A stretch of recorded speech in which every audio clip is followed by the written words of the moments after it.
Caitlin's impact shown in latest WNBA ratings, but other players are also making an impact. It's undisputed that the WNBA is posting record numbers this season. It's also not questioned that a lot of that has to do with no one overall pick and embrace debate lightning rod Clark. But what is worth some discussion is how much Clark is boosting those numbers, and how the numbers for games without her are doing. And this past weekend provided interesting data points there.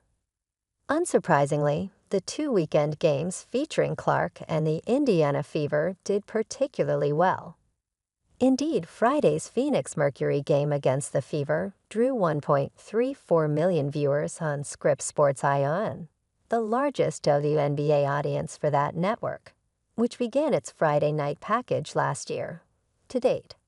And Sunday's Fever game against the Minnesota Lynx and USWNT Olympic coach Cheryl Reeve, which added to the storylines, drew 1.57 million viewers on ESPN, the 7th largest WNBA audience since 2002.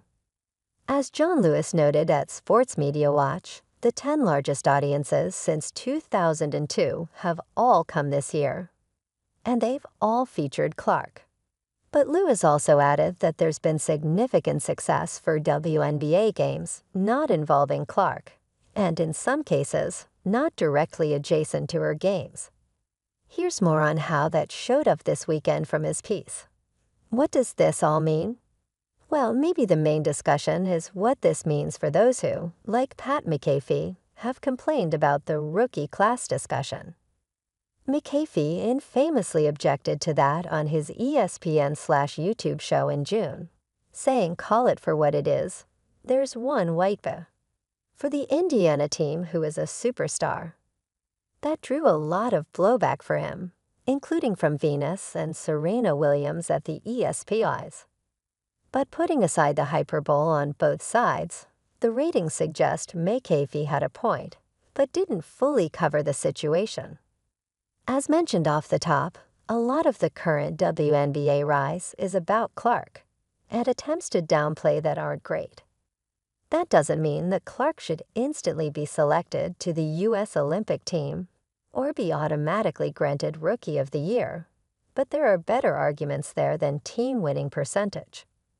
But at the same time, the rookie class discussion, and discussion of the WNBA in general beyond Clark, including veterans, has more merit than McAfee and others ascribe to it.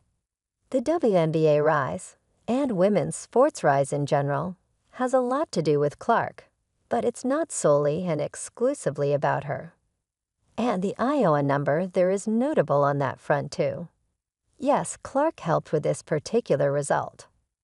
But ION is also starting to see benefits from a consistent night/network slot, which has been cited by many as important recently.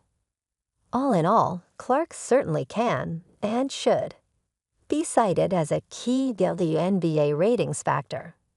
And she is a larger factor than anything else at this point in time. But she isn't the only thing affecting those ratings.